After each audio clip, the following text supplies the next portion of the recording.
Just to be clear, when I say the word gospel, I am referring to the death, burial, and resurrection of Jesus Christ. That's how Paul defines the gospel in 1 Corinthians chapter 15. So with that definition out of the way, there are a lot of places that you could go to in the Old Testament for a gospel picture. One of the most prominent would probably be Abraham offering up Isaac on Mount Moriah. And just as he's ready to sacrifice his son, God stops him, and there is a substitution made with the ram that was caught in the thicket. And you see the substitutionary atonement being proclaimed there, and Jehovah Jireh, God will provide. And God has provided a sacrifice for us in his son, Jesus Christ. But one of my favorite places to go to in the Old Testament for the gospel is actually in one of the minor prophets. It's in Zechariah chapter number 3. Let me read a little bit of this passage to you. Now, there's a lot of history that we're going to kind of overlook here.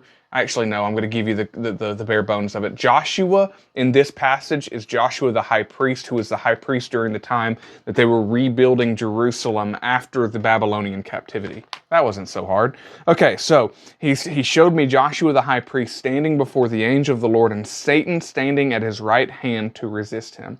So you get the picture that Joshua is on trial, and he's got God in front of him, and he's got Satan on his right hand, who is an accuser. Verse number 2, I love this, before Satan can even get a word out. And the Lord said unto Satan, the Lord rebuke thee, O Satan, even the Lord that has chosen Jerusalem rebuke thee. Is not this a brand plucked out of the fire?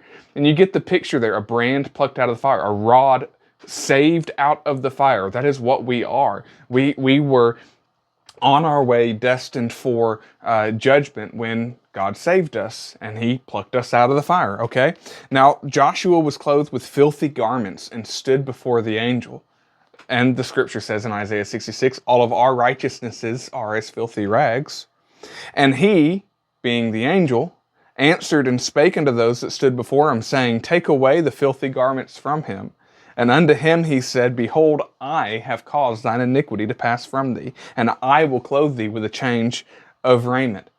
Those dirty, rotten clothes that you were wearing, yeah, I've caused those to be taken away from you, and I'm giving you my clothes instead. This is a clear picture of Christ right here. This is what you would call a theophany, I think, is the big fancy term for it. Anyway, and then Zechariah, who's watching all of this is a vision. He gets involved. He says, set a crown on his head. And they set a crown on his head. And they gave him a job to do. And they said, you know, you're going to have a place among these ancients that are standing by and these great men that are standing by. And just Zechariah 3 is just a weird place to find the gospel. But you know what? Anywhere in this book, you'll find the gospel.